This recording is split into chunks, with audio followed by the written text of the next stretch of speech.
Konský hnoj je od dávnych dob jedným z hlavných pomocníkov sedláku, farmářu i zahradníku.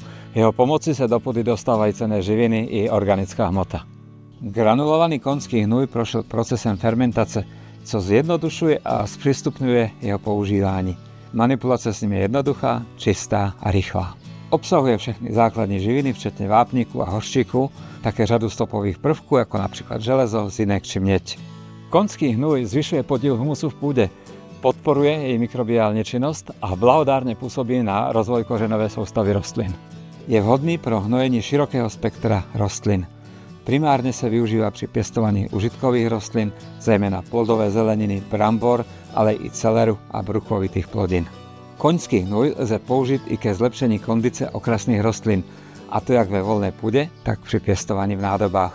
Pri základním spracovaní pôdy sa granulovaný koňský hnoj aplikuje rozhozem po záhonu a následne sa zarie, nebo sa hrábiem i zapraví mírne pod povrch pôdy. Po aplikácii granulovaného hnoje vydatne zalieme. Na rozdiel od bežného hnoje je hnoj v granulovanej forme možno použiť tesne pred vysadbou rastlín na stanovište.